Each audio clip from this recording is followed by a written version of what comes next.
ओम शांति। आज हम अपने भाग्य को बदलने की बहुत कोशिश करते हैं, लेकिन कहीं ना कहीं हमारे ही कई कर्मों से हमारा भाग्य बदलता नहीं है। लेकिन आज हम अपने भाग्य को स्वयं बदल सकते हैं, क्योंकि जिस प्रकार हमने अपने भाग्य को बिगाड़ा है तो सुधारने के निमित्त भी हम ही बनेंगे। अब अपने भाग्य को हमें सुधारना कैसे है, तो हमें ये 5 शब्द बहुत ध्यान से बोलने हैं और उनको रियलाइज़ करके आपको उन 5, आप भले उनको मंत्र कहें या 5 ये शब्द ऐसे ऊर्जावान जो आपके भाग्य को धीरे धीरे बदल देंगे। तो पहला है, मैं भाग्यवान हूँ।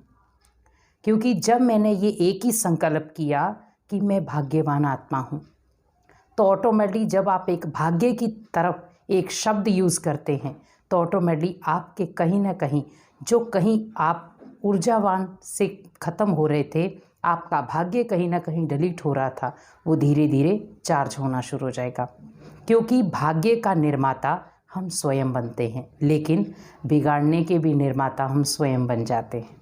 आज भाग्य को बदलने के हम बहुत सारे प्रयत्न करते, दान पुण्य करते हैं, बहुत सारे नित्य नियम करते हैं, लेकिन विशेष आपको पहले ये देखना है कि आपके संकल्पों में आपकी कितनी ऊर्जा है। क्योंकि आपके भाग्य को बदलने वाले सबसे बड़े हैं आपके संकल्प। क्योंकि जब तक आपके संकल्प या बोल आपके भाग्य का साथ नहीं देंगे, तब तक आप कुछ भी हासिल नहीं कर सकते। जैसे आपने देखा होगा कि जब व्यक्ति कोई बोल बोलता है, आप किसी की स्पीच सुनते हैं, अगर कहीं ना कहीं कारणवश वो कहीं गाली गलौज निकाल दे तो हम क्या कहते हैं, इसको बोलने का पता नहीं लगता, या इसने बोला क्या है। बोलने से पहले सोचना तो चाहिए था। तो मीन्स बोलने से पहले क्या करना था, सोचना था। तो सोचना मीन्स माइंड में संकल्प चलाना। अब आपने जब ये संकल्प लिया मैं भाग्यवान आत्मा हूँ, तो आपके ये भाग्यवान आत्मा का संकल्प पहले कहाँ आया, आपके माइंड में, फिर कहाँ आया, आपके मुख में। तो जब आपके माइंड ने भी वही शक्ति रिपीट की, आपके मुख ने भी वही शक्ति रिपीट की, तो ऑटोमेटिकली आपके भाग्य को पहला चांस मिल गया ऊपर आने का। अब दूसरी शक्ति आपको दूसरा बोल लेना है, मैं महान आत्मा हूँ।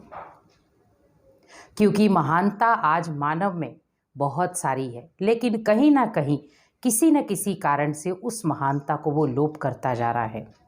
क्योंकि महानता आपके जीवन की एक ऐसी सीढ़ी है जो कहीं ना कहीं आपको महान बनाती है और आपके इर्द गिर्द रहने वालों को भी महान बनाती है। जैसे जब आप किसी को फॉलो करते हैं, आपने कोई गुरु बनाए हैं, तो जब वो महान शब्द आपके सामने उच्चारण करते हैं तो हम कई बार क्या कहते हैं कि हम गुरु जी के पास बैठे, इतना अच्छा लगा हमें। तो मीन्स वो महान आत्मा थी, जब महान आत्मा के संग में आप आए तो आप भी क्या बन गए, महान। लेकिन अगर उस महान आत्मा का संग आपके ऊपर नहीं लगा, इसीलिए सोच लो कि आपके अंदर ऐसी कौन सी आत्माओं का संग है जो महान आत्माओं से भी आपको दूर कर रहा है। क्योंकि नेगेटिविटी का ऑरा मंडल टू मच है अंदर। जैसे कोई कीचड़ में लिपटा हो, अब उसके ऊपर आप फूल बरसाएं, नहीं, पहले आप उस कीचड़ को धोएंगे। वैसे ही सोचो कि जब मन के अंदर बहुत सारा कीचड़ जम जाए तो पहले मुझे उस कीचड़ को निकालना है, तब जाकर के मैं महान आत्मा कहलाऊंगी। इसीलिए महानता को अपने जीवन का बहुत बड़ा हिस्सा बना दो कि जब आप महान आत्माओं के संग में रहेंगे तभी आपके जीवन में महानता आएगी। और जब आप कोई अच्छे कर्म करते हैं तब भी आपके जीवन में महानता आती है। तो ये हो गए 2 संकल्प। अभी तीसरी तरफ हम चलें कि मैं शक्तिशाली आत्मा हूं। तो जब मैंने ये एनर्जी वाला संकल्प क्रिएट किया, मैं शक्तिशाली आत्मा हूं, तो मेरी शक्ति अपने आप में भी बहुत सारी शक्तियों को समेट कर आती है। तो शक्तिशाली आत्मा मीन्स मैं हर परिस्थिति से लड़ सकता हूं, अपने भाग्य से भी। क्योंकि जब मेरे पास ऐसी अंदरूनी पावरफुल शक्तियां होंगी तो मैं अपने भाग्य को शक्तिशाली बना सकता हूं। क्योंकि भाग्य को बनाने की कला मेरे पास है। भाग्य मैं बनाऊंगा अपने कर्मों से, और हर कर्म अगर मेरा शक्तिशाली होगा तो मेरा भाग्य भी शक्तिशाली होगा। क्योंकि जीवन में शक्तियां हर कोई चाहता है, लेकिन उन शक्तियों का प्रयोग कोई कोई करता है। आज आपके घर में बहुत सारा सामान है, लेकिन हम कहें कि हम अपने घर के सामान को यूज़ ना करें, हम दूसरे के घर के सामान को यूज़ करें, तो उसको हम समझदारी नहीं कहेंगे। तो वैसे ही सोचे कि आपके जीवन में भगवान ने बहुत सारी शक्तियां दी हैं, आपको स्वयं को शक्तिशाली बनाया है, लेकिन हम कहीं ना कहीं फिर भी शक्तिहीन हो जाते हैं। और शक्तिहीन होने का कारण है कि हमारा जो संग है वो बहुत गलत आत्माओं के साथ है, इसीलिए हम बार बार शक्तिहीन हो जाते हैं। जहां हमें शक्तिशाली बनना चाहिए था वहां शक्तिहीन बन गए। और कहीं ना कहीं हमारे जीवन में इन चीज़ों का बहुत बड़ा रोल होता है कि हम बोल क्या रहे हैं। क्योंकि जब मैंने ये शब्द बोला मैं शक्तिशाली आत्मा हूँ, तो उससे मेरे जीवन में बहुत सारी शक्तियाँ खुद ब खुद आ जाती हैं। तो उसके बाद मुझे ये ध्यान रखना है कि मेरे जीवन में जो भी शक्तियाँ आ रही हैं उन शक्तियों का प्रयोग मुझे कैसे करना है। तो अगला है कि मैं ऊर्जावान आत्मा हूँ, क्योंकि ऊर्जा का सबसे बड़ा जो स्रोत है वो आपके संकल्प है, जिसको हम कह सकते तरंगे। हमारे जीवन में जब बहुत सारी ऊर्जा वाली तरंगे पैदा होती हैं, उन तरंगों से हमारा जो ऑरा मंडल है वो बहुत शक्तिशाली बन जाता है।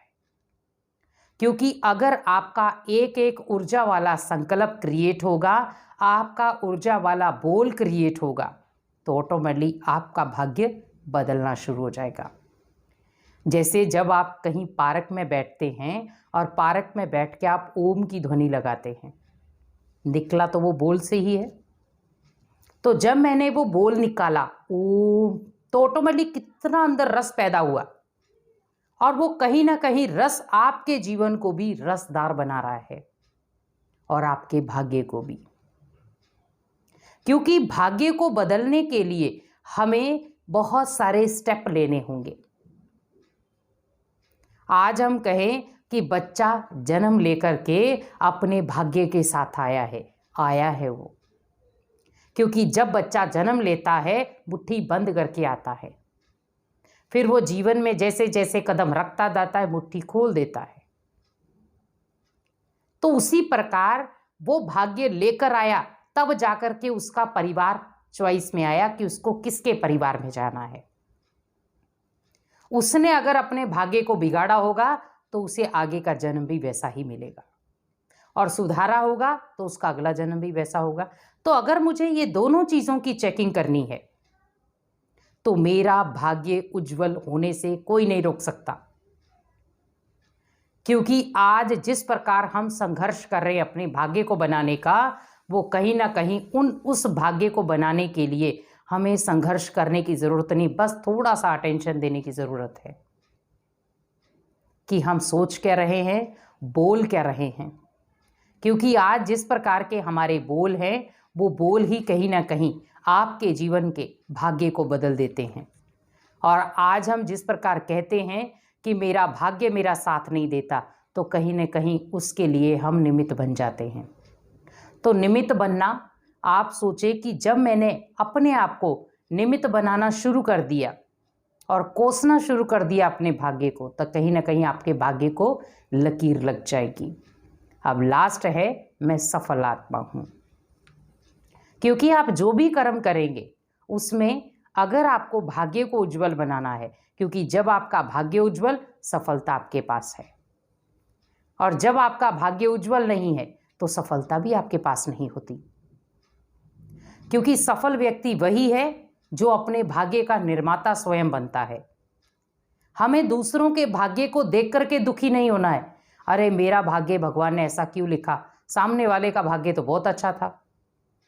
लेकिन नहीं, आपको भगवान ने जितना दिया है आप उतने में ही खुश रहें। क्योंकि भगवान भी कहीं ना कहीं आपकी चीज़ों को देख रहा है, आप कितने में संतुष्ट रहते हैं, थोड़े में रहते हैं या ज़्यादा में रहते हैं। क्योंकि जब हम थोड़े में खुश रहना सीख जाएंगे, आपके भाग्य को धीरे धीरे भगवान खुद ब खुद आगे बढ़ा देगा, क्योंकि वो भी तो कहीं ना कहीं आपको तराशेगा। तो ये नहीं है कि हमारे भाग्य को अगर कहीं लकीर लग गई है तो भगवान ने मेरे साथ ऐसा क्यों किया। उसने आपके साथ ओनली आपको तराशने के लिए किया है। जैसे हीरे को तराशने के लिए बहुत सारी कसौटियों से गुजरना पड़ता है, तो वैसे ही सोचे कि हमारे जीवन को भी अगर भगवान ने श्रेष्ठ बनाना है, भाग्यशाली बनाना है, तो उसने भी आपको तराशने के लिए बहुत सारी मशीनें रख रखी हैं। तो वो मशीनें हैं परिस्थितियां। आप जितना उसमें से निखरते जाएंगे, आपका भाग्य उतना बदलता जाएगा। तो इन 5 बोलों से अपने भाग्य को बदलें और अपने भाग्य को उज्जवल बनाएं, और आप भाग्यवान बन करके अनेक आत्माओं के भाग्य को जगाएं भी। ओम शांति।